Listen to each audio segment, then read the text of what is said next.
ketika saya tanya satu poin ini, Rasulullah SAW kaya atau miskin? Kalau menurut bapak dan ibu bagaimana? Rasulullah itu jujur nih, kaya atau miskin? Miskin kaya, kaya miskin. Saya tanya ke siswa, kemudian mahasiswa, Rasulullah kaya atau miskin? Miskin. Spontan mereka mengatakan. Miskin atau kaya? Miskin. Kenapa miskin? Ya, Rasulullah lapar, ada kalanya mengikat batu di perut beliau. Sahabat lain ikat satu batu untuk mengecilkan lambungnya, ya. Nabi mengikat 2 batu karena lebih lapar lagi daripada para sahabat. Rasulullah SAW wafat tidak meninggalkan harta untuk keluarga beliau. Beberapa bulan di rumah Rasulullah SAW tidak dinyalakan api. Mereka hanya memakan kurma dan minum air putih. Mati miskin. Ya. Bapak Ibu sekalian, sebenarnya orang kaya dan orang miskin itu ada 4 kategori. Ini sebelum kita jawab nih. Ada 4 kategori orang kaya dan orang miskin. Yang pertama, orang kaya bergaya hidup kaya. Wajar ya? Ya wajar lah. Yang kedua, orang miskin bergaya hidup miskin. Apalagi mau dibuat, memang itu kondisi dia. Yang ketiga, orang kaya tapi bergaya hidup miskin. Ini yang luar biasa. Nggak ada boros, nggak ada bermewah-mewahan. Hidup hanya sebatas keperluan. Padahal uangnya luar biasa. Sedekahnya luar biasa. Nyoso yang jok sedekah benar. Bapak fulan. Umat takalan baju biasa-biasa andang. Ya, kita lihat pakai sandal Jepang, sandal swallow. Kita lihat ternyata orang kaya. Yang keempat, orang miskin bergaya hidup kaya. Ini bahaya nih. Penghana tapi kegaya hana kurung.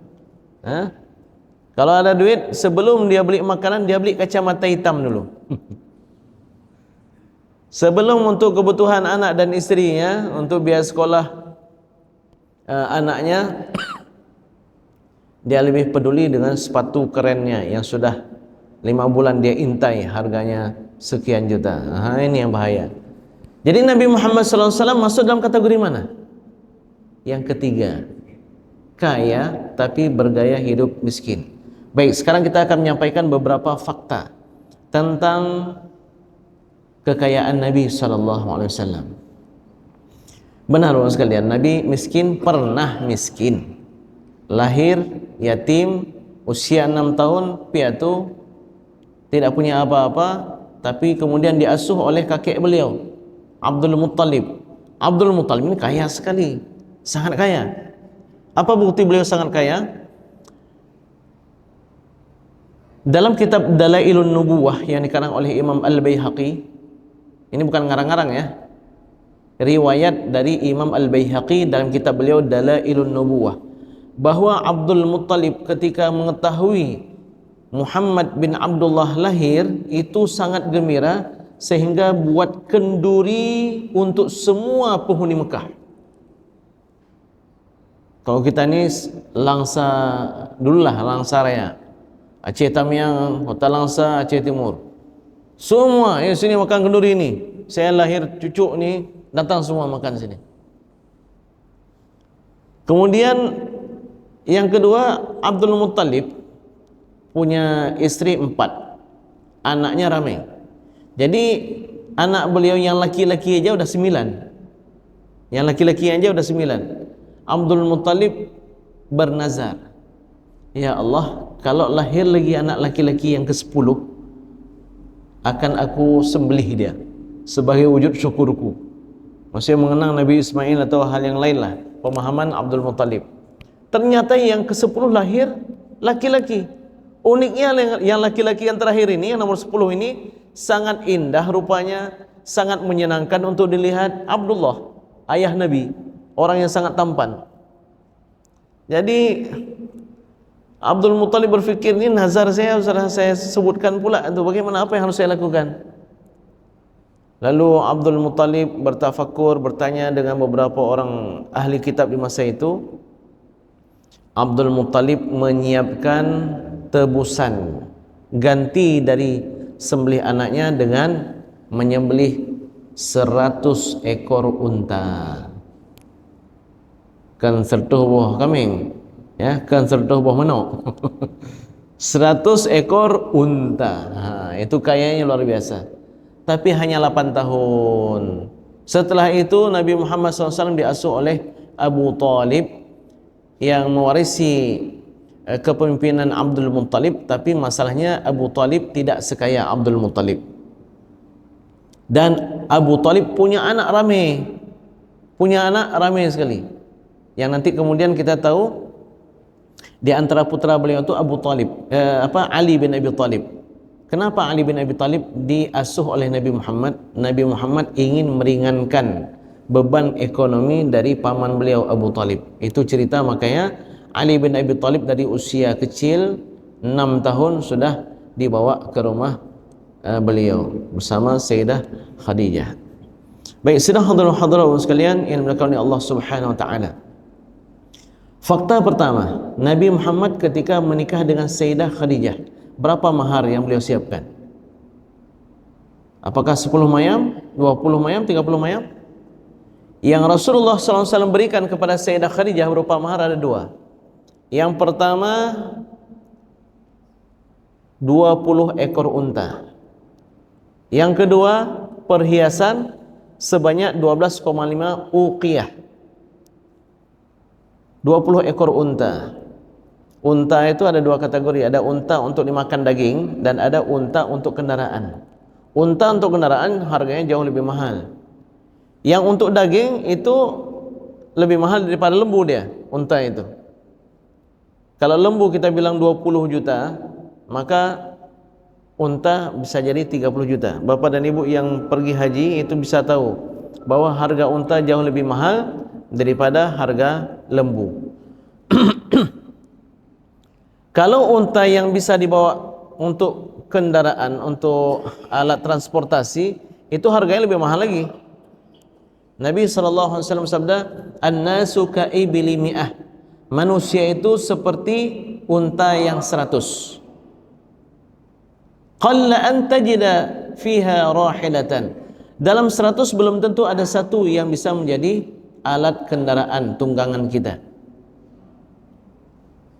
Bapak sekalian yang dimuliakan oleh Allah Subhanahu wa taala. Jadi manusia begitu juga. Dalam 100 belum tentu ada satu yang bisa menjadi penggerak kebaikan, belum tentu.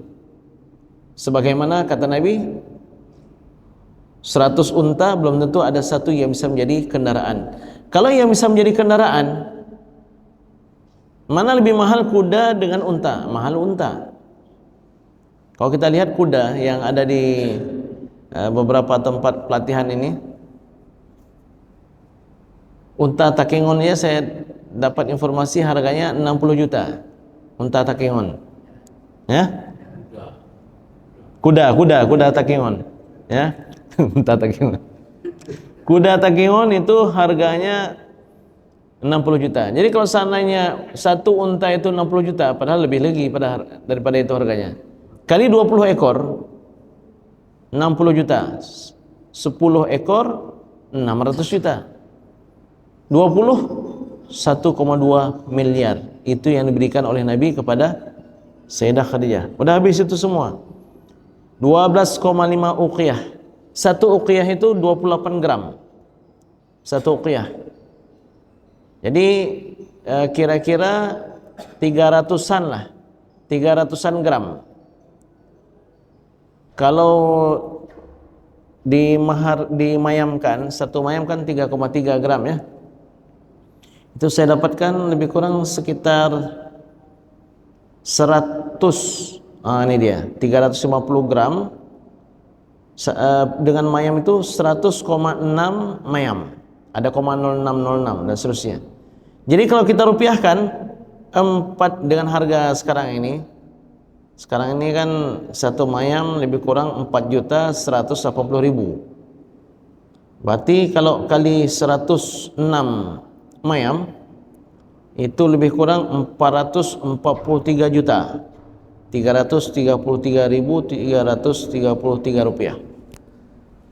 Jadi yang tadi 1,2 miliar tambah 400-an ini enggak kurang dari 1,6 miliar rupiah. Itu mahar Nabi untuk Sayyidah Khadijah. Okeylah Ustaz, itu satu fakta. Mana fakta berikutnya? Kan Nabi miskin setelah beliau menjadi seorang Nabi. Kalau ini kan Nabi belum jadi Nabi. Baik. Bapak-Ibu sekalian, silahkan buka Al-Quran surat Al-Ahzab ayat 53. Ya ayyuhalladzina amanu la tadkhulu buyutan nabi illa ay yu'dzana lakum ghaira nadhirina inah. Itu cerita tentang adab yang Allah ajarkan kepada sahabat kalau mau ke rumah Nabi, mau makan di rumah Nabi, itu bagaimana adab yang harus dijaga. Maksudnya apa ini? Nabi itu sangat suka buat kenduri. Nabi itu suka mengundang makan kaum muslimin. Bukan 10 orang, 100-an orang. Ada kalanya kaum muslimin yang ada di Madinah. Enggak mungkin orang miskin mengundang buat kenduri sesering demikian. Ya. Okey, Ustaz, apa lagi yang berikutnya?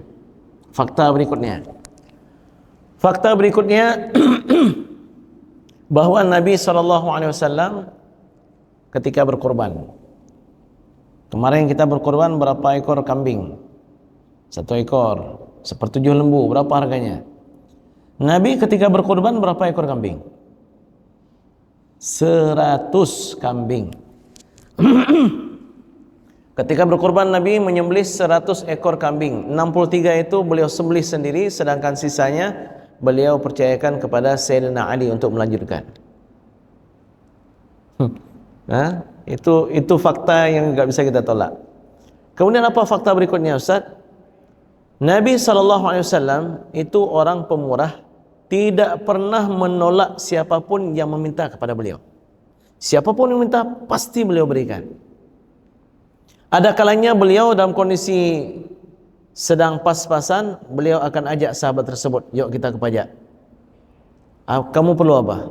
Saya perlu ini ya Rasulullah, saya perlu ini ya Rasulullah. Rasulullah SAW pergi ke pembeli itu, lalu Rasulullah SAW mengatakan, catat ini utang atas nama Muhammad bin Abdullah. Termasuk diantaranya adalah Hakim bin Hizam. Hakim bin Hizam ini pernah kita ceritakan dulu. Sahabat yang ekonominya termasuk pas-pasan. Jadi dia pergi ke rumah Nabi untuk minta, ya Rasulullah, atini, mintalah ya Rasulullah. Diberi oleh Rasulullah. Diambil, masukkan dalam kantong. Ya Rasulullah, atini, minta lagi lah ya Rasulullah. Diberi lagi. Diambil lagi, masukkan lagi kantong. Ya Rasulullah, atini, dalam majlis yang sama 3 kali dia minta. Hadis riwayat Imam Al-Bukhari. Ada riwayat yang lain mengatakan sampai 4 kali. Baru kemudian Rasulullah SAW selipkan pesan, wahai Hakim, ini harta ini memang sangat indah dan sangat manis. Kalau kamu ambil dengan jiwa yang qanaah, yang puas, Allah akan berikan keberkahan pada hartamu. Tapi kalau seandainya kamu ambil harta ini dengan jiwa yang tamak, masih melihat lagi, apa lagi, orang lain lebih lagi daripada saya dan seterusnya, lam yubarikillahu fiha, Allah enggak akan berikan keberkahan kepada engkau. Wahai Hakim, tangan di atas yang suka memberi lebih baik daripada tangan yang di bawah. Jadi intinya apa? Tidak ada siapapun yang meminta kepada Nabi melainkan Nabi berikan. Minta 2 kali Nabi kasih. 3 kali Nabi kasih. Belum lagi kisah Safwan bin Umayyah. Safwan bin Umayyah salah seorang pemuka kabilah yang ada di Madinah Al-Munawwarah. Safwan ini banyak bantu Nabi, bahkan ikut perang dengan Nabi, tapi enggak masuk dalam Islam. Kok bisa? Ya, memang demikian perjanjian Nabi dengan penduduk kota Madinah, baik yang sudah muslim maupun yang belum masuk agama Islam. Jadi suatu hari Safwan ini mencari Nabi Muhammad. Aina Muhammad? Di mana Muhammad? Orang-orang di waktu itu menunjukkan bahwa Nabi Muhammad SAW sedang berada di lereng bukit atau di sebuah lembah. Berangkat Safwan. Begitu sampai dia lihat Nabi di hadapannya itu kambing penuh lembah-lembah itu. Masya Allah. Kambing yang sehat-sehat, yang bagus-bagus bulunya dan seterusnya. Ketika sampai, Assalamualaikum ya Muhammad. Waalaikumsalam. Apakah ini kambing-kambing engkau? Benar, ini kambing saya. Nabi memandang ke arah Safwan. Safwan itu terperanjat dan terkagum-kagum melihat kambing yang bagus-bagus. Iyalah, karena Nabi dari usia 8 tahun sudah mengembala kambing, sudah ahli, ya. Lalu Nabi mengatakan, wahai Safwan, apa pendapat engkau kalau ini kambing ini saya berikan untuk engkau? Yang benar, wahai Muhammad. Wahai Safwan, ambil ini semua untuk engkau. Itu satu kambing, 10 kambing memenuhi lembah itu. Kita pernah enggak berikan satu kambing untuk orang? Jangankan satu kambing, satu mangkok kari kambing aja kadang-kadang kita berat untuk berikan kepada orang lain, orang sekalian. Jadi apa yang terjadi pada Safwan? Safwan dia lari tinggalkan Nabi. Kemana nih kira-kira? Ternyata dia pulang ke kaumnya, ke kabilahnya. Dia kumpulkan semuanya, kumpul sini semua, kumpul sini. Ya qaumi aslimu, wahai kaumku, apalagi masuklah kalian ke dalam Islam. Fa inna Muhammadan, karena sesungguhnya Muhammad idza a'ta, jika memberikan sesuatu, yu'ti 'ata'a man la yakhshal faqra abadan, dia akan memberikan pemberian seperti orang tidak pernah takut kemiskinan selama-lamanya. Ada sebuah kajian tentang harta-harta Nabi. Itu ketika dikalkulasikan jumlah pemberian Nabi yang mungkin yang dihitung dengan emas, lain dengan kebun, lain dengan hasil dari pajak dari kebun kurma ini dan seterusnya. Yang diberikan oleh Nabi ketika beliau masih hidup, yang diinfakkan oleh Nabi, baik berupa sedekah ataupun pemberian makan dan seterusnya, total 1.215, sekian. Saya ulangi, 1.215 kilogram emas.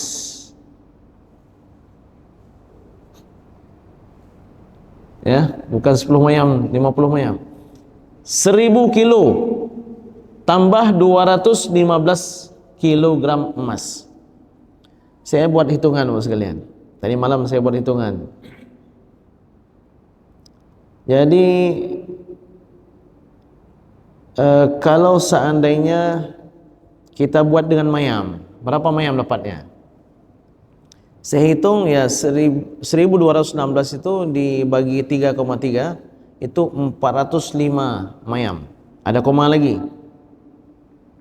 Kalau harga mayam emas sekarang ini 4.180.000, maka berarti yang pernah diberikan oleh Nabi SAW tidak kurang dari 1.994.771.246 rupiah. 1 triliun lebih, hampir 2 triliun. Ini lain lagi dengan yang lain yang tadi itu, kebun Khaybar, ya, kebun kurma yang ada di Fadak dan seterusnya. Ini menunjukkan apa? Nabi Muhammad SAW orang yang sangat kaya. Tapi Ustaz, itu Nabi ketika meninggal enggak memiliki uang, tidak ada yang beliau tinggalkan. Apa yang beliau siapkan untuk keluarga beliau? Beliau telah siapkan kebun yang sudah beliau wakafkan, yang hasilnya untuk keluarga beliau. Maka para ummahatul mukminin itu enggak ada yang kemiskinan, kelaparan di rumah. Dari mana? Ada hasil wakaf-wakaf yang sudah pernah diberikan oleh Nabi. Wakafnya itu, tanahnya itu, kebunnya itu bukan lagi menjadi milik Nabi, menjadi milik kaum muslimin. Tapi hasilnya itu telah disampaikan oleh Nabi untuk diarahkan bagi para ummahatul mukminin. Dan itu bukan sedikit. Ya, satu kebun aja itu ada yang sekali panen itu sampai 600-an kilogram kurma. Belum lagi di tempat-tempat yang lain, itu semua dijelaskan dalam kajian tentang harta-harta Nabi SAW.